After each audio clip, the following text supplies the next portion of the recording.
E aí, IGN Brasil, tudo bom? Eu sou o Marcos Oliveira e nós estamos aqui no primeiro episódio do IGN Hype, o podcast do IGN Brasil. Vocês pediram, a gente atendeu, não é mesmo? Pablo Miyazawa, editor-chefe do IGN Brasil, que está aqui ao meu lado direito. Muito obrigado pela apresentação. Afinal, o que vocês não pedem chorando que a gente não faz sorrindo, né? O IGN Podcast é uma coisa que está desde o primeiro dia do IGN na fila de prioridades. E como você pode ver, a gente conseguiu terminar o primeiro ano do IGN Brasil, inaugurando aqui o IGN Hype, o podcast do IGN Brasil.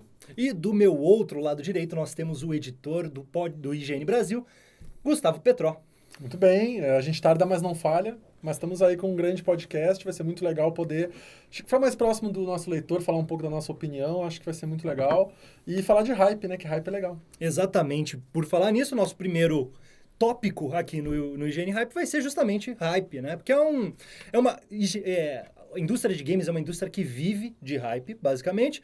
Então, como o nosso podcast se chama Hype, nós vamos falar de hype, vamos discutir as responsabilidades da imprensa na construção dessas expectativas e entender também o que é hype, não é isso? Mas antes de tudo, eu queria que a gente tentasse explicar aqui, porque muita gente vai perguntar, por que o nome do podcast é Hype? Porque hype é uma coisa muito legal. Pois é. Mas a gente vai discutir a expectativa das pessoas em cima das coisas legais. Basicamente Com certeza, é isso. basicamente é isso. Então, nesse podcast a gente também vai ter espaço para falar de coisas que passaram, de coisas que não deu tempo da gente falar de outras maneiras, não só de coisas que a gente está especulando e quer ver o que vai acontecer. A gente vai correto, a gente vai fazer pós-mortem de jogos que a gente não teve tanto tempo de falar depois do review. Vamos comentar aqui. A gente vai chamar convidados bacanas para discutir sobre outras partes da indústria que a gente não tem tempo de cobrir no IGN Brasil, porque afinal de contas, aquela correria de sempre, né?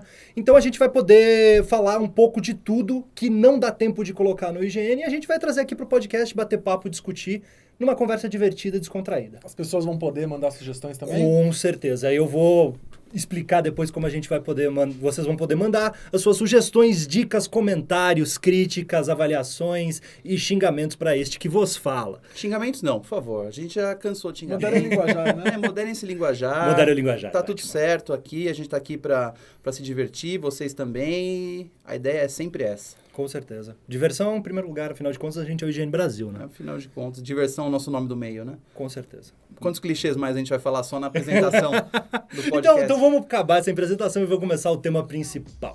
Don't believe the hype. Don't believe Hype, Pablo Miyazawa. Hype. O que é hype? Boa pergunta. Nos anos 90, eu sou um cara dos anos 90, né? Nos meus tempos.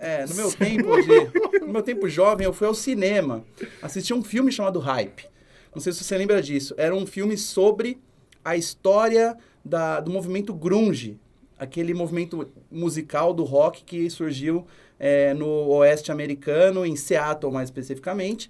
Era um filme que mostrava a ascensão de bandas como Pearl Jam, Alice in Chains e outras. E o filme chamava Hype, com exclamação.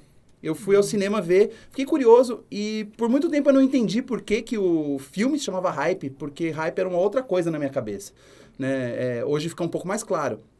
É porque todo mundo, o mundo inteiro que se interessava por música, estava olhando para as bandas de Seattle, estava olhando para o Pearl Jam como se fosse a salvação do rock, etc. Então havia muito hype. Só que até então esse termo não era tão usado assim. Uhum. Aliás, esse termo não era muito usado também no mercado de games. Eu acho que isso é uma coisa que veio junto com a era da internet, né? Sim. Não existia hype, quer dizer, existia, né? Mas o hype era criado de uma maneira mais...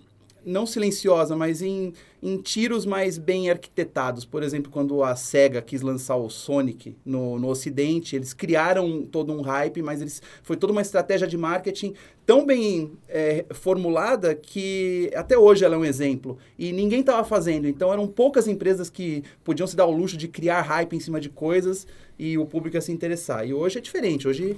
você estalou os dedos, você fez hype de alguma coisa. É porque a indústria vive nessa base de apresentar um jogo, mostrar o que vai ser interessante nele e mostrar, obviamente, sempre os lados mais bacanas, interessantes, positivos, divertidos da coisa. E isso gera expectativa no público. Um trailer bonito, interessante, um gameplay bacana, um preview que nós mesmos escrevemos, às vezes, com a nossa empolgação e nosso interesse pelo produto. Então, o hype meio que se solidificou e se construiu como um conceito muito básico na indústria de jogos, não é mesmo, Petrão? Eu acho que antes de mexer com o nosso bolso, as empresas mexem com a nossa emoção, justamente para abrir nosso bolso depois e comprar o jogo. Eu sou um cara que eu caio muito no hype, né? Eu tô no hype do Star Wars há meses já, do Despertar da Força. Mas você resistiu. Eu vi que Bravamente. foi um processo. Ele tentou lutar, mas é engraçado que hoje o Petró senta do meu lado lá na redação e todos os dias ele bota a mão no ombro. Marcos, o Han Solo vai morrer! Marcos, não sei o que, não sei o que! Marcos, não sei o que! Os óculos que a Rey usa na primeira imagem do novo trailer são óculos de Stormtrooper que ela pegou porque ela é uma Scavenger. Enfim, eu acho que isso mexe muito com a nossa emoção. Acho que isso é muito... faz a gente querer consumir aquilo que tá sendo proposto, que está sendo oferecido. E nos games, cinema, é isso aí, né? Por exemplo, nos jogos eu me empolgo muito, assim, então eu começo a ver jogos, assim, até uma coisa que a gente pode abordar mais pra frente, mas eu começo a ver jogos e falo, nossa, o jogo vai ser sensacional, nossa, nota 11 de 10, assim, começa a ficar mesa, assim, aí chega o jogo, puxa, será que era tudo isso mesmo? Então, e aí que a gente entra no ponto perigoso da hype. A hype é bacana porque é importante para construir o marketing, a publicidade e empolgar o público, que é um público muito fiel, muito apaixonado. O público dos games, a gente sabe, é o público mais apaixonado que existe. Para um novo jogo, uma nova franquia, ou inclusive um jogo de uma franquia antiga que está ressurgindo, gerar essa expectativa, essa empolgação, essa animação nas pessoas. Porém, tem o outro lado, que quando o jogo chega, às vezes a expectativa é muito maior do que o jogo pode oferecer. Pode oferecer mesmo, qualquer jogo.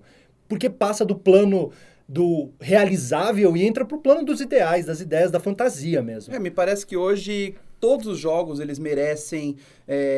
eles têm uma expectativa muito mais alta do que qualquer jogo pode entregar, como você falou, e eu acho que isso aí já virou uma regra básica, tanto que não existe nenhum... É muito difícil ter um jogo que a gente chama hoje de sleeper hit, né? O jogo que ninguém ouviu falar, que você não sabia, e uma hora ele aconteceu. Esse ano a gente teve alguns exemplos. Né? Encontrei um ontem, Handball 16. Handball 16. Handball 16 para Xbox One. A gente pode dar um exemplo esse ano bacana. Life Strange e Rocket League. Rocket League, né? Until Dawn também. Until Dawn, inclusive, sofria com a questão de estar com hype negativa ou expectativa muito baixa.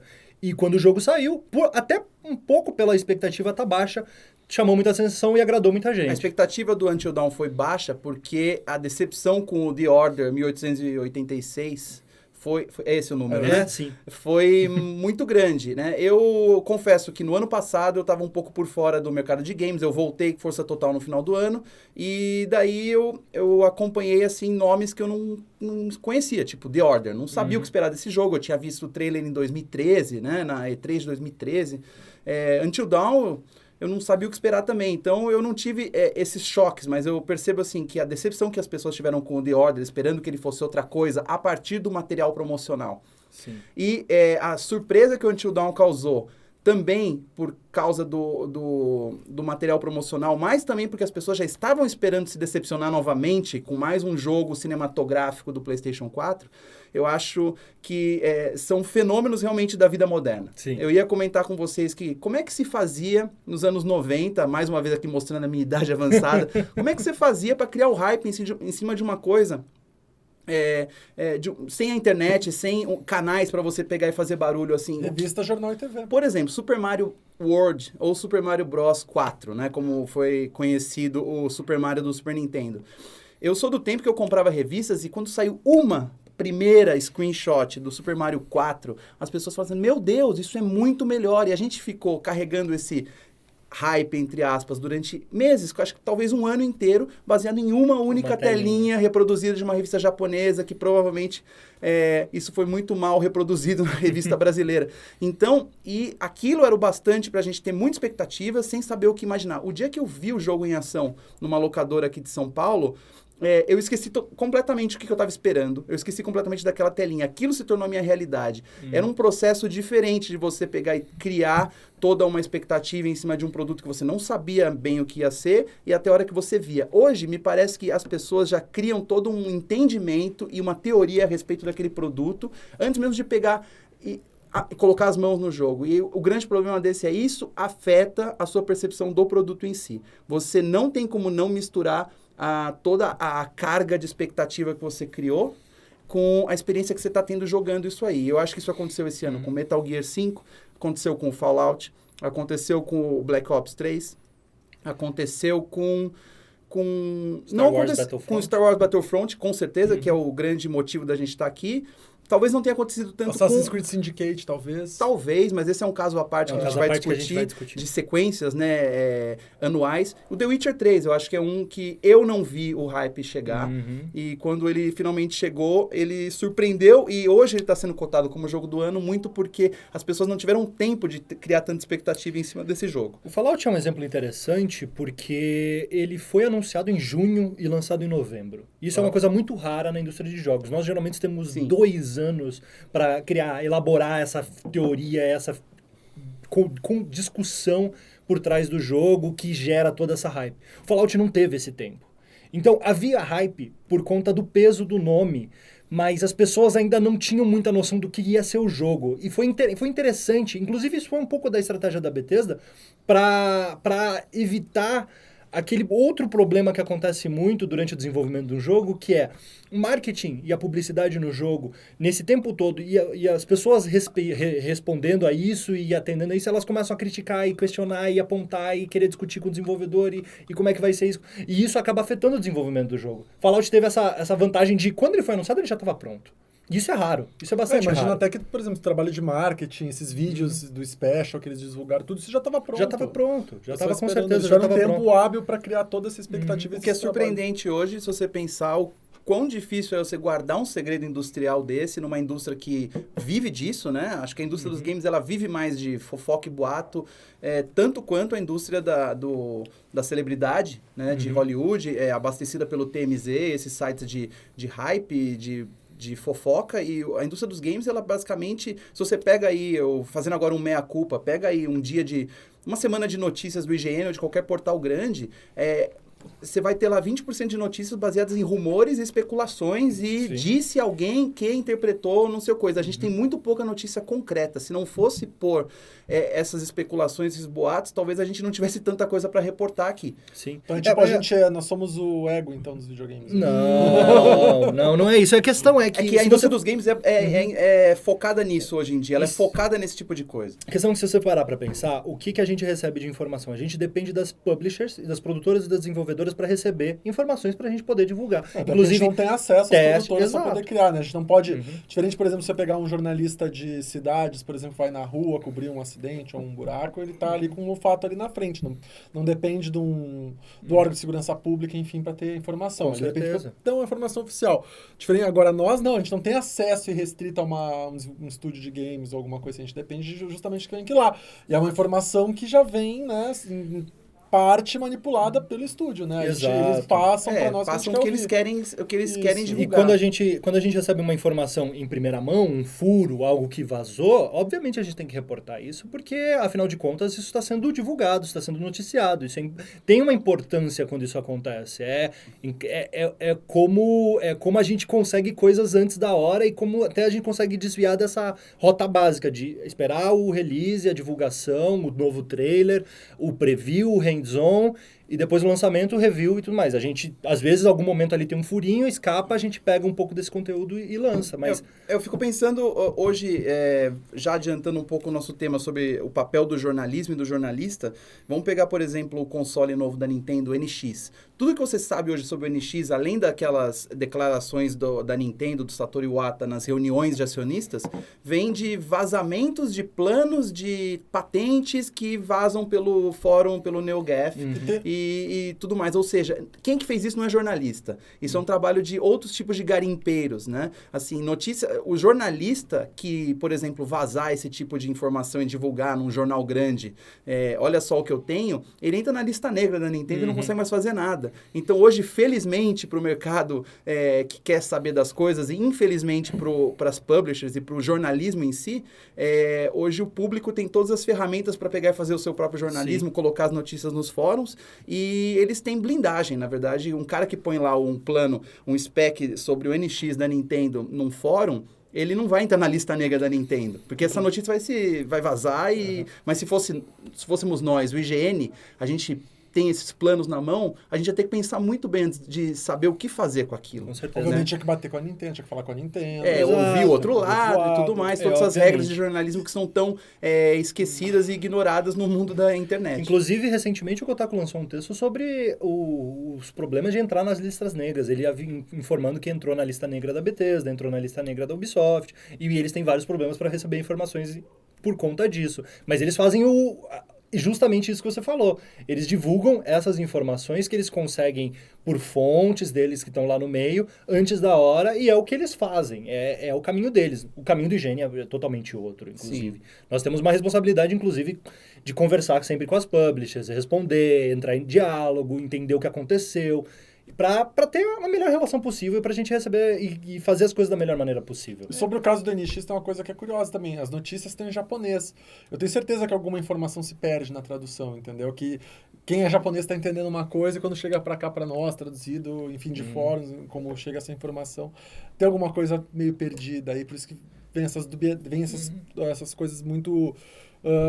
que não são críveis, assim, né? Tu não acredita em muita coisa que vem ali, mas beleza, né? Vamos... Engraçado que o Japão era esse elemento desconhecido, mítico no mundo dos games, desde que os games são games e continuam sendo continua hoje, sendo. né? A barreira do idioma e aquela coisa inclusive, Cultural. barreiras culturais, você olhar e não entender muito bem porque aquele jogo faz sucesso no Japão. Isso é lógico, é um outro tema, mas assim, é engraçado. A gente tá falando de uma indústria de 30, 35 anos e o Japão ainda é o lugar a ser compreendido. Místico e misterioso. Mas a gente tem uma responsabilidade para essa formação de hype e a gente tem que fazer a minha-culpa, como você disse, da nossa responsabilidade quando um jogo que nós divulgamos, nós apresentamos, nós fizemos preview, o jogo não corresponde à hype, à expectativa. E é claro, a responsabilidade não é só nossa, a responsabilidade também é do público que tem uma necessidade de avaliar essas informações de maneira crítica.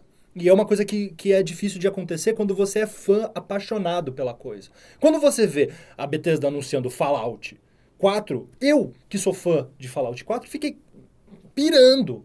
Caramba, que é isso? Incrível esse jogo. Demora um tempo pra você ter aquela digestão e falar, pera, calma, vamos avaliar, vamos ver o que tem de problema nisso. Continuação de Fallout, o que eles vão melhorar, o que eles não vão melhorar. Vai ser igual a Fallout 3? Como eu escrevi no meu review, acabou saindo meio como Fallout 3. Então, a gente não faz isso antes do lançamento, a gente acaba fazendo isso depois. E muitas vezes no lançamento. Que é o caso do Battlefront, né? Que a gente tratou como o tema principal aqui, porque o Battlefront é basicamente isso. É um jogo que foi extremamente hypado, que tem um histórico imenso. O Battlefront não vem de hoje. Battlefront é uma franquia que teve o 1 e o 2 na época do PlayStation 2. Teve um 3 que foi cancelado, ficou um mistério. Daí quando a DICE falou, nós estamos resgatando o Battlefront, ainda junto com o filme do Star Wars, lançando no mesmo ano... Ah, meu coração! É claro que todo mundo ficou pirado. Ainda mostrando aquelas cenas, aqueles gráficos maravilhosos, a hype foi pro beleléu. Mas pensa assim, a gente não saberia, eu sempre tento voltar para um mundo mais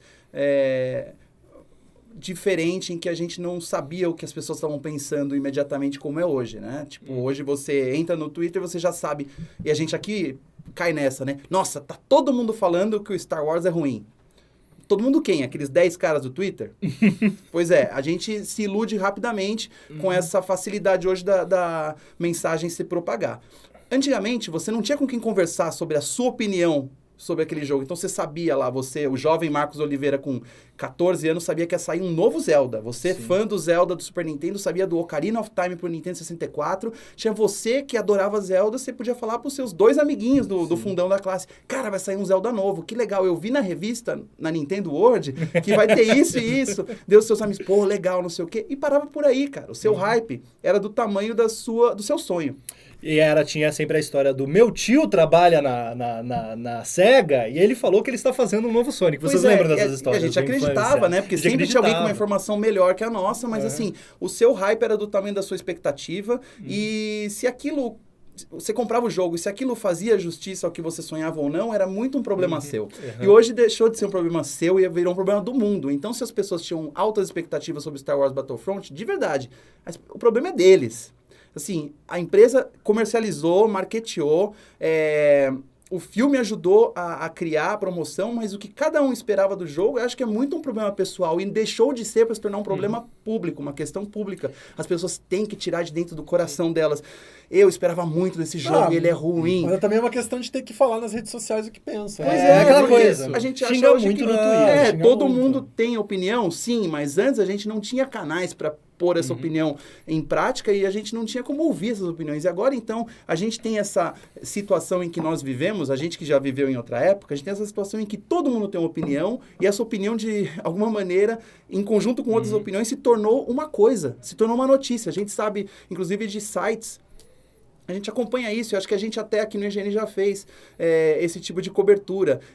Fãs reclamam da dublagem do jogo X. Mas que fãs? São quantos? São 5 ou são 5 mil? Ou são todas as pessoas que compraram o jogo? Assim, a gente pega e Como leva... quantifica isso, né? a gente leva muito a sério a opinião de meia dúzia, de verdade, meia dúzia de caras que estão xingando muito e tem vários seguidores e alguém foi lá e deu retweet. E a gente fala assim, nossa, tá rolando isso, olha só, os fãs estão reclamando. Estão mesmo ou são aquelas 6 minorias vocais que gritam muito? Os barulhentos. Os Porque barulhentos. é uma questão muito clara nos videogames, na indústria de videogames, que a gente trabalha com minorias vocais. Claro. Barulhentíssimos. O nosso leitor, né? O nosso A leitor. gente sabe que tem uma porcentagem dos leitores fiéis do IGN, que são os caras que são os mais barulhentos, os caras que estão nos comentários no Twitter, só que a gente sabe que o nosso público é muito maior que isso. Exato. Só que a gente acaba prestando mais atenção no cara que tá lá todo dia comentando a opinião dele, Sim. da guerra dos consoles e tudo mais, e, de certa forma, essa minoria vocal ajuda a gente a ter um norte aqui, né? A gente se direciona, a gente entende melhor. E é muito por conta dessa minoria vocal que a gente está aqui discutindo o hype, principalmente em torno do Star Wars Battlefront. Até porque eu queria lembrar que a DICE não mentiu em momento algum com Pois é. Battlefront. Esse é o ponto. Não mentiu. Ela apresentou o jogo, mostrou tudo, e o jogo é tão bonito e funciona tão bem quanto foi apresentado. Mas, Mas ela não falou que tinha modo campanha, Gustavo Petroni. However, contudo, todavia, entretanto, É. as pessoas esperavam mais. as pessoas quem, cara pálida? Vamos Você. lá. Eu não As esperava pessoas- nada. As pessoas, Sim. mas muitas pessoas com as quais eu conversei. Sim. Né? Aqueles Então, três o grupo- caras do Twitter. Aqueles 3 caras do fundo da minha sala lá, entendeu? Que a gente ficava ouvindo música. O pessoal que vai ouvir isso vai saber. O pessoal que ouvia a música comigo na aula lá de matemática, eles vão saber disso, que acho que uma parte do público, não sei se é grande, se é pequeno, mas uma parte do público esperava que tivesse mais conteúdo. A gente está chegando no momento dos jogos, conta dos novos consoles, tecnologia de internet, servidor, etc., que tudo é online hoje, com exceção das sessões, Fallout uma exceção. Exceções. Mas assim, tudo é online hoje, tudo tem que ter um componente online, né? E em alguns casos não deu certo, tipo Assassin's Creed Unity tinha um componente online, não deu certo, a Ubisoft foi lá, no Syndicate não tem mais, entendeu? Titanfall é um jogo sensacional, mas é dependente do online.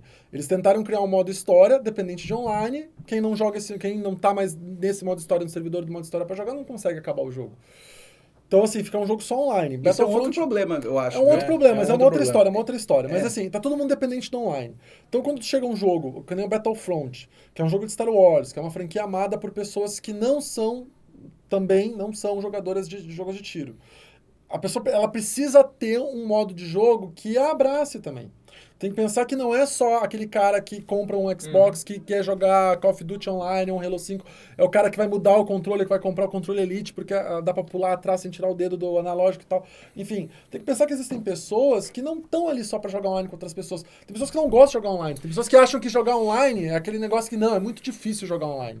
A dificuldade é muito alta, tem muita gente melhor que eu vou lá só morro. Isso é verdade. E é verdade. Então, assim, Mas no daí- momento que você cria um jogo, só pra concluir, no momento que você cria um jogo, tipo Battlefront, que você tem uma dinâmica de jogo de tiro online, mas você pega uma franquia e você quer que muita gente que não joga jogo de tiro online jogue esse jogo porque é Star Wars, eu acho que você precisava ter um modo de jogo mais acessível, que eu acho que é um modo campanha. Eu acho que tinha que ter uma campanha com uma história, você reviver aqueles momentos. Você joga sozinho, você bota no easy, vai lá, mata a gente, morre algumas vezes, termina o jogo, você se dá por satisfeito. Quer jogar online? Vai e joga.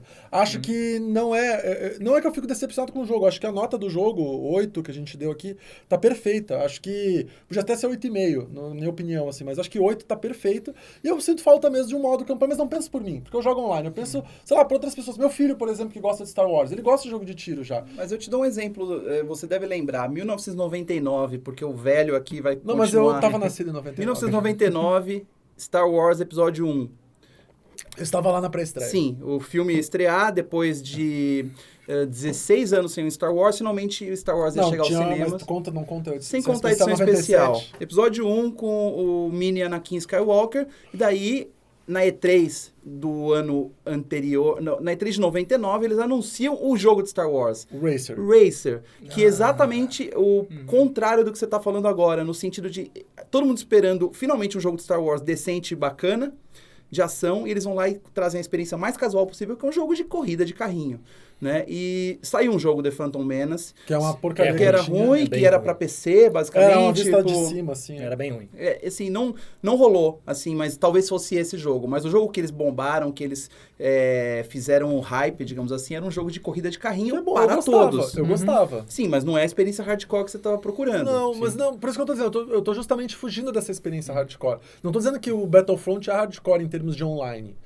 Pelo contrário, ele é muito conservador. Eu acho que ele é casual pra caramba. Ele é muito conservador / casual nessas mecânicas de partida online dele. Não tem dash, não dá pra pular duplo, os soldados são um pouco mais lentos e tal. Mas eu vejo que pessoas que não são gamers, que não estão acostumadas a jogar online, querem jogar esse jogo, mas não vão jogar ou não vão querer, enfim.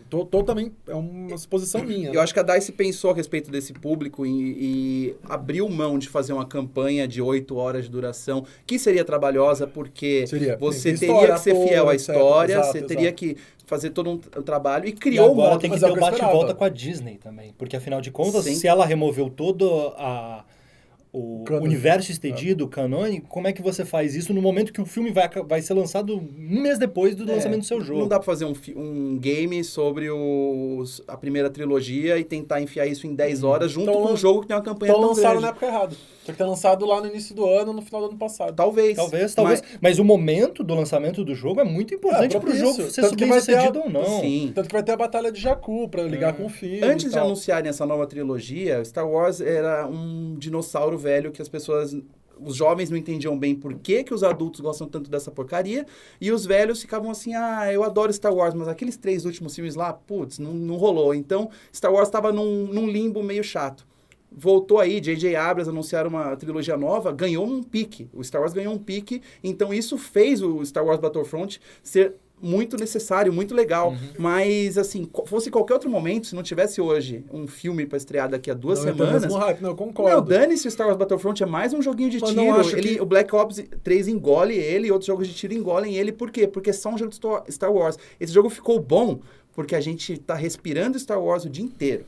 Jogar como um Stormtrooper, jogar como um rebelde, jogar como Luke Skywalker, isso aí a gente construiu ao longo desses últimos 18 meses, essa expectativa em cima de Star Wars maluca. Então esse jogo ele tá coroando ele tá saciando do lado dos games essa expectativa que a gente criou. Concordo. Por isso que o jogo caiu na hora certa. Mas eu acho que isso não é uma justificativa para não ter um modo campanha ou não ter um modo que abraça essas pessoas que justamente estou falando, que não são jogadores de game online. Mas então, querem jogar por causa de Star Wars. O meu ponto é, eu sou um cara que gosta de modo campanha, eu sou um cara que sou focado muito na campanha. Fallout é o meu jogo. Eu gosto de exploração e narrativa dentro de videogame.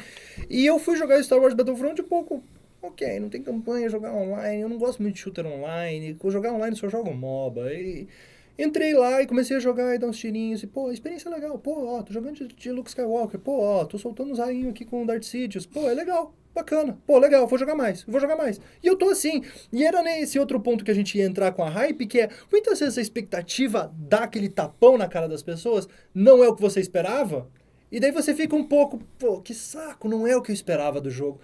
Mas depois você fala, não é o que eu esperava, mas é bom. Não, mas é o caso de Battlefront. Quando chega o jogo, tu não vai para aquela parte de missões lá que eu achei muito fraco. Que ela entrega o que você tá pedindo. O modo casual, o modo para pessoas que não querem... Mas não tem uma história, né? Não tem. É como se fosse um multiplayer com vai lá pegar as fichinhas, vai lá roubar a encomenda, a carga do inimigo, mata todo mundo. Eu acho que esses pequenos modos, eles saciam a sede do cara que não é hardcore. Mas, lógico, você quer uma puta história, não é nesse jogo. Não é nesse jogo. Eu acho que uma coisa que podia... Eu sei que o servidor já faz isso, mas não faz 100%. Eu acho que, no caso do Battlefront, então, que a proposta, então, é pegar um público que também não é o jogo de shooter. Por exemplo, eu jogo shooter. O Battlefront é muito bom, mas não é o meu jogo shooter que eu vou jogar. Eu tô entre dois, é Halo e Call of É Duty. que você tá acostumado com as Não. mecânicas desses jogos também. Não pela questão, assim, eu gosto desse estilo de jogo, então eu vou ficar com os dois. Mas o Battlefront é aquele jogo que eu vou jogar quando não tô afim de jogar esses dois, vou jogar um Battlefront, que é uma experiência de tiro que eu gosto, é legal, mas é mais simples pra mim. Mas eu acho que ele tinha que ter uma coisa a mais pra justamente esse público aí. As missões, elas ainda não são suficientemente legais. Mas o que o servidor tinha que ter é justamente o fato de separar melhor as pessoas, não só pro ranking, mas ter um jeito de medir a habilidade da pessoa e colocar pessoas no mesmo nível. Porque às vezes tu tá muito noob no jogo e tu cai com um cara muito foda, com um nível muito alto. E Isso aí é um problema de matchmaking. é um problema de que matchmaking. todos os jogos têm. Todos os né? jogos têm. Eu acho que tinha que criar um sistema, então, que eu não sei como, né? Eu não sou engenheiro de software e tal, pra poder pegar, por exemplo, o Vicente, meu filho de 6 anos, que quer jogar o Battlefront e vai cair numa sala com pessoas do nível dele, não precisa ser a mesma idade, mas do mesmo nível. E aí ele tem uma vantagem, ou, né, se equipara de habilidade. Vamos falar de hype. Vamos voltar pra hype, Petro. Porque você tá falando de Battlefront? Vamos lá.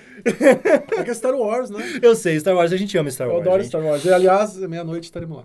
Com certeza. 16, Não de Todos hoje, nós, né? todos 16, nós. 17. ó. Inclusive todos vestidos de Jedi. Mas Menos o Pablo Miyazawa, porque ele não tá vou. com muitas expectativas. Não tá com muita hype pro filme. Te conto, cara, quando eu fui assistir episódio 2, a cabine de episódio 2, eu fui com minha camiseta de Star Wars, a única que eu tenho. E eu não sabia que essa camiseta era muito especial. Uma camiseta do Boba Fett, porque quem é fã, né, Boba Fett e tal, a gente sabe, era o nosso grande segredo, Eu né? sou time Jar Jar Binks. Então. Eu fui com essa camiseta e entrei na sala já escura. E eu percebi que tava todo mundo olhando pra mim. Toda a plateia virou as costas olhar pra mim e eu com minha camiseta do Boba Fett. E eu olho pra baixo, ela tá brilhando no escuro. A minha camiseta brilhava no escuro, tinha um círculo enorme assim, o Boba Fett no meio, e uma parte muito grande era com uma tinta fluorescente. E tu nem sabia? Eu não sabia. E daí eu só descobri dentro do cinema. Então, na hora eu me cobri, fiz os braços assim, sentei, as pessoas rindo. Eu falei, bom, eu vesti a camisa pra ver o Star Wars. Literalmente. Então, hype, né? Hype se aplica a filme também e eu acho ótimo, eu acho maravilhoso. Acho que, eu queria sair do filme e puxar de novo para os games. O grande hype desse ano foi causado por um produto que a gente nunca vai ver. Tô falando do PT, do PT, né? O Playable Teaser. Eu fiquei com medo por um segundo que você fosse entrar em política. Aqui. Quase. Estamos falando de outro PT aqui, pessoal. O PT. O PT Playable Teaser da Konami, né? Do Kojima com o Guillermo Del Toro, que era um teaser do que viria a ser Silent Hills, certo? A gente não sabe se Silent Hills ia ter aquela mesma vibe em primeira pessoa, tudo mais, mas esse ano criou-se muito hype, falou muito sobre esse jogo, que ele poderia ser, de um jogo que jamais será. Eu acho muito interessante quando o hype também é construído em cima de coisas que não existem. E eu acho que ele vai ser pra sempre o Silent Hill ideal que nunca existiu. E um dia eles vão lançar outro Silent Hill e vão falar, mas não é o Silent Hill. Mas a gente não quer esse jogo, a gente quer aquele jogo. A gente quer aquele que vocês nunca vão lançar. A gente só quer aquele porque assim, vocês querem esse hype Pobre todo. da Konami, né? E o hype nem foi criado pela Konami em si, Não. mas a Não, partir do não. momento que Foi eles tiraram o jogo do ar e falaram assim, vocês não vão mais poder jogar isso, copia o jogo enquanto você puder, joga enquanto der, você criou a expectativa dentro das pessoas. Você criou um ícone. Se eles quisessem usar isso, reverter e falar, gente, foi tudo um grande plano, que é o que a gente espera até hoje. O Kojima vai sair de dentro de um bolo de aniversário e falar, gente, tô aqui, não saí, esse aqui é o Metal Gear 6, esse é o Silent Hills, e olha, eu tô fazendo um jogo de pachinko também. A gente ficou esperando esse hype criado pelo que aconteceu com o Kojima esse ano e a Konami, e toda essa bagunça, nós jornalistas e os fãs hardcore ficaram com uma expectativa, criou-se um hype em torno da figura do Kojima esse ano, e no fim, infelizmente, não se realizou. Tudo aquilo que estava aparecendo ali na nossa cara era a verdade. Sim. Então, às vezes, a gente queria muito ser enganado e não consegue. E no caso do hype também, a gente quer ser enganado, às vezes, pelas imagens. A gente quer. A gente viu o The Order e falou assim, cara, esse jogo deve ser maravilhoso, olha só, uma coisa meio steampunk, lobisomem, não sei o que e tal. Não, é uma novela, Eu fiquei cara. assim com Redes Possuídos.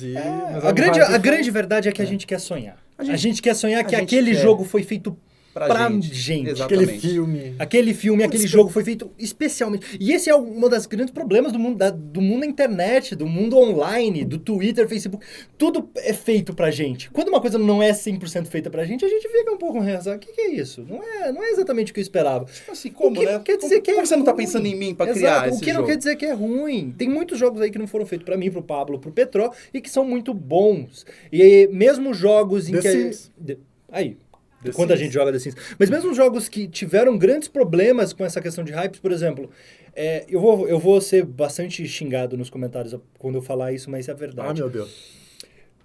Watch Dogs foi um jogo que foi só hype, foi pura hype. As pessoas... teve aquele anúncio da E3 2014, se eu não me engano, 2013. 2013, com aquele vídeo. E não foi nada daquilo. Nada, absolutamente nada. E, obviamente, as pessoas se frustraram, xingaram, reclamaram, falaram mal, falaram que a Ubisoft estava fazendo vertical slice, que é aquela coisa de cortar a parte bonita do jogo para mostrar na demo.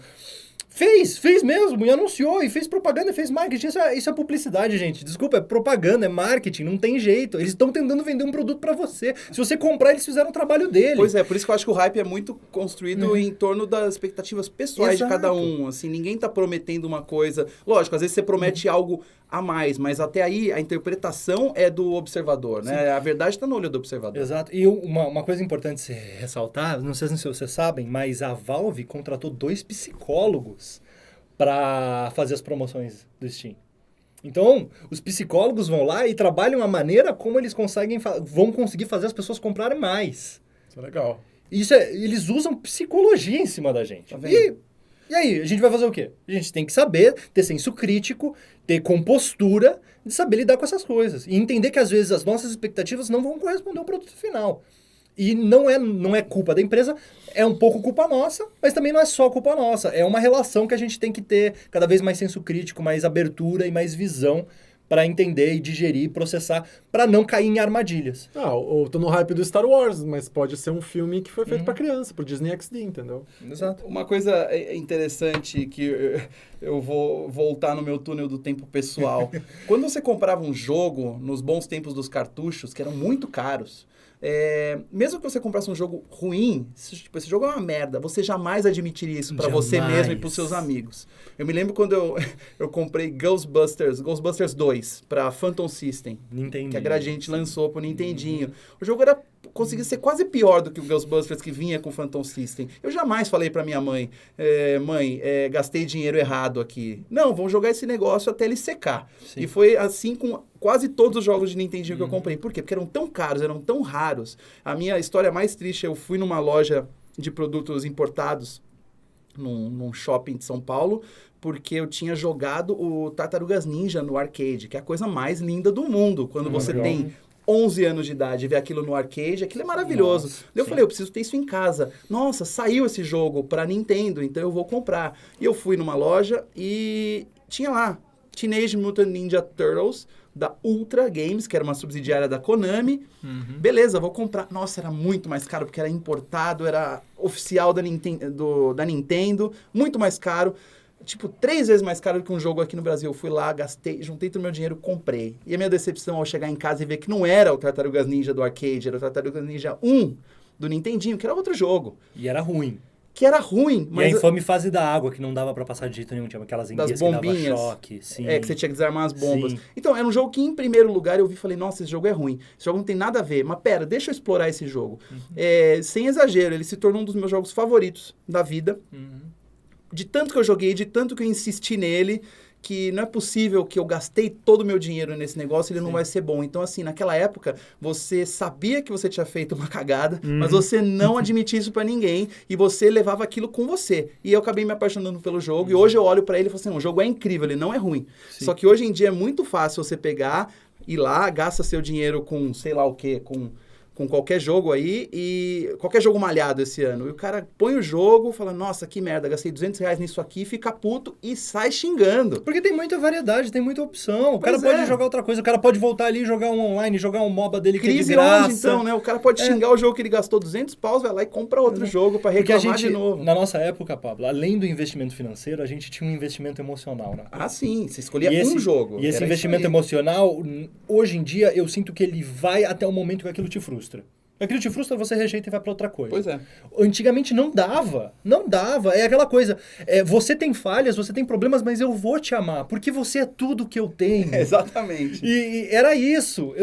Esse jogo, meu automóvel Lamborghini de Nintendo 64, que meu pai me comprou de presente e nunca me questionou se eu queria aquele jogo, Cara. era o único que ele achou na loja, e ele falou, vou dar um jogo pro Marcos. Eu não tinha jogo, eu só jogo era alugava. muito ruim, eu só cara. alugava jogo. E foi o primeiro jogo que eu tive de fita. Lamborghini mesmo. 64. Automóvel Lamborghini 64. Maravilhoso. E era o jogo que, quando eu não tinha pra alugar, quando o Zelda tava fora da locadora, que tava sempre fora da locadora, ou quando eu tinha deletado meu save no Zelda, eu te odeio. Não importa quem você seja, você que deletava saves do Zelda Ocarina of Time na locadora Blockbuster de Campinas, eu te odeio. Ele tá ouvindo. Enfim. Certamente. Cuidado, não da nossa Eu amei aquele jogo, de certa forma. Eu chamava meus amigos, a gente jogava corrida, era ruim, a gente dava risada, mas era aquilo. A gente tinha um investimento emocional, uma coisa que hoje em dia é muito mais fácil não ter. E a informação que a gente tem muita informação. Então, todo mundo hoje que acompanha minimamente os games sabe quais jogos vão sair hoje, amanhã, depois.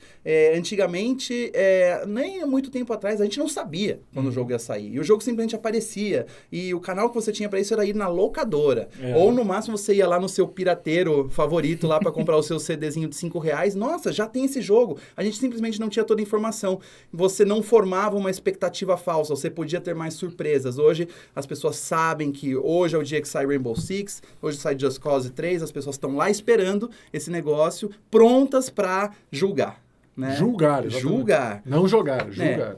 Jogar e julgar, porque todo mundo hoje em dia é um crítico de games em potencial. Sim. O que torna o nosso papel como crítico profissional bastante relativo, né?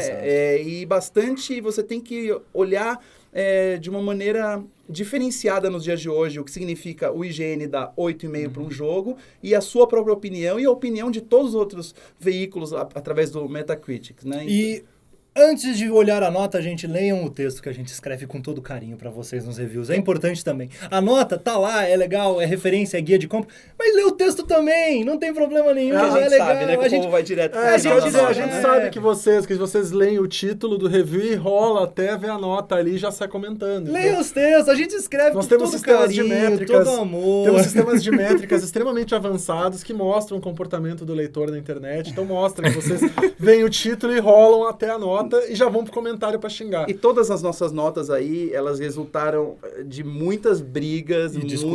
discussões, Se eles soubessem. muito suor. Se vocês soubessem, É gente. muita porrada, então assim... Mas isso é assunto para um outro podcast inteiro. não quero falar de notas E, inclusive, aqui hoje. para terminar esse assunto de hype, nós acho que a gente já deu uma conclusão geral aí, conversamos sobre tudo nesse assunto, e eu acho que a gente já pode ir para os momentos finais desse primeiro podcast. Welcome to the Hype Train. Welcome to the hype. É, Don't é bom. believe the hype. Eu gosto da D3 porque tem aquelas fotos saindo na internet. Hype Train, tem a conferência da Nintendo, é a cara do Red, né?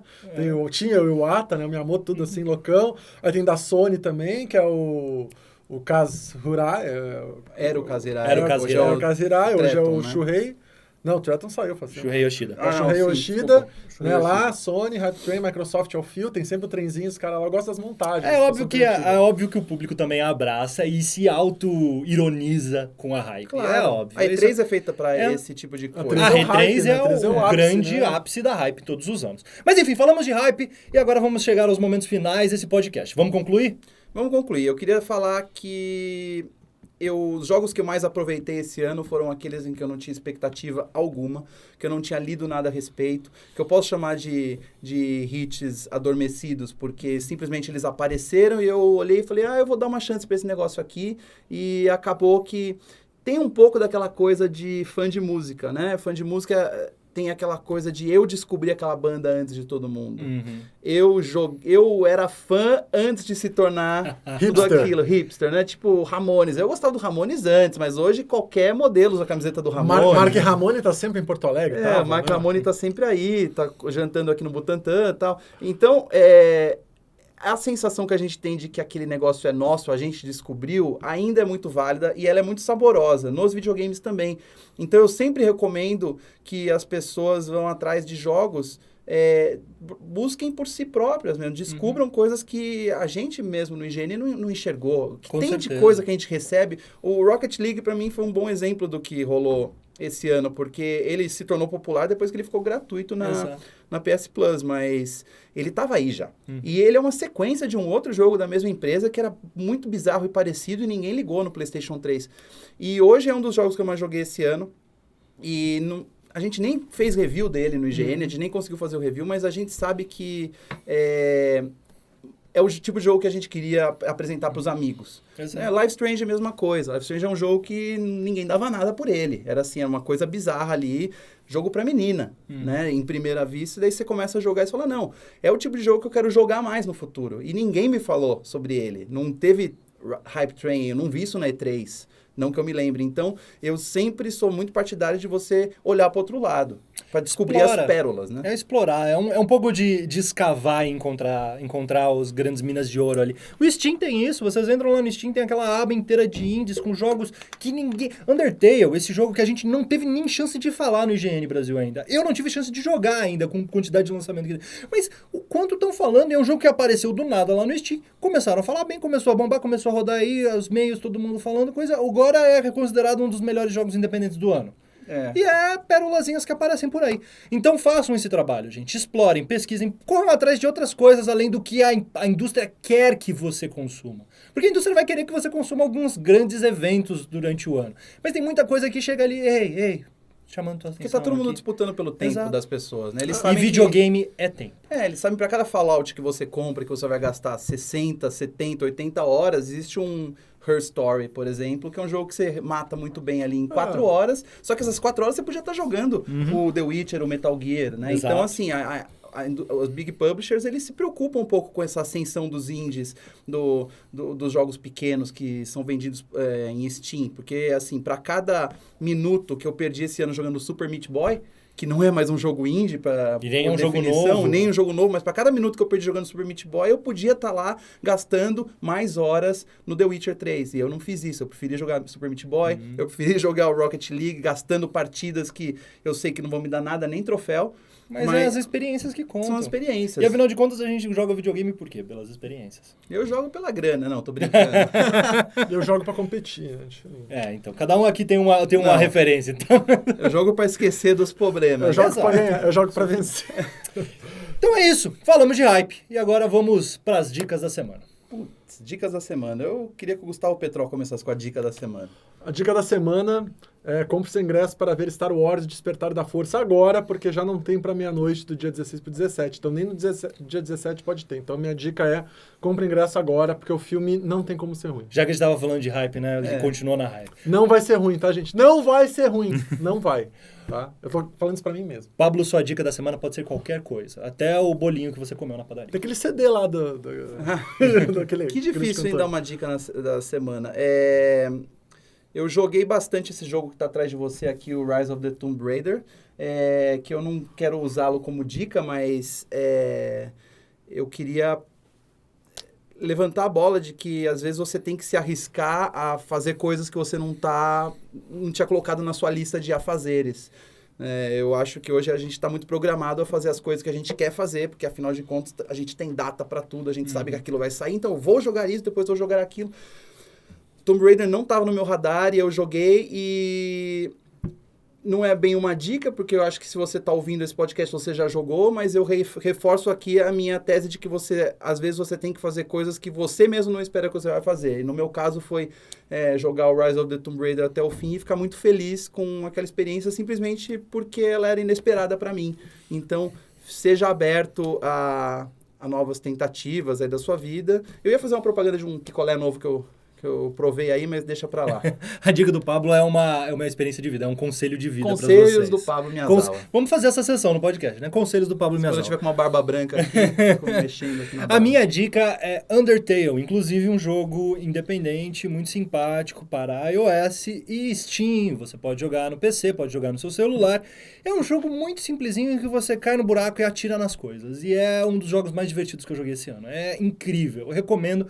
Eu acho que vocês deveriam ir lá. Custa R$6 no Steam, gente. R$6 é o dinheiro da coxinha que vocês gastam ali pra comer aquela coxinha que nem é tão gostosa assim. Então, Undertale é a minha dica. Se eu puder, eu vou falar sobre ele aí no IGN Brasil quando der tempo, mas... Eu tenho mais uma dica. Já só uma por semana, Tem mais Petrol. uma. Continue Vai, com a por gente favor. no Higiene Brasil. Ah, essa é uma dica. E por falar em continuar com a gente no Higiene Brasil, a partir da semana que vem, que nós vamos estar mais estabilizados aqui, nós vamos começar a receber as suas dicas, sugestões, opiniões, comentários e outras coisas mais que vocês quiserem mandar pra gente, inclusive cartinhas de papel, e-mails. Então vocês estão Caixa postal. liberados para mandar e-mails e dicas e sugestões sobre o podcast pra gente. Nos canais Twitter, você pode mandar para o @IGNBROficial, Repita. IGNBROficial. Tá aparecendo aqui, ó. Tá aparecendo aqui, se você estiver vendo no vídeo. Se você Ou estiver aqui. ouvindo, o Facebook é IGN Brasil. Se você não curtiu, vai lá e curte O e YouTube deixa o seu também. comentário. O YouTube também, Higiene Brasil. Não, mas o YouTube a gente não vai poder você deixar os comentários, a não ser que... vai publicar no YouTube o vídeo também, você pode deixar nos seus comentários do YouTube. E o e-mail Redacal Brasil, que é redação sem o cedilha, sem o acento, redacalbrasil@ign.com. Manda sua dica, sua sugestão, seu comentário, a gente pode lê-lo, não ao vivo, mas durante a gravação do próximo podcast, ok, galera? Eu espero que vocês tenham gostado do nosso primeiro podcast, da nossa tentativa de primeiro podcast aqui. Espero que vocês tenham muitas sugestões e dicas para mandar pra gente. E até semana que vem. Não acredite na hype. Don't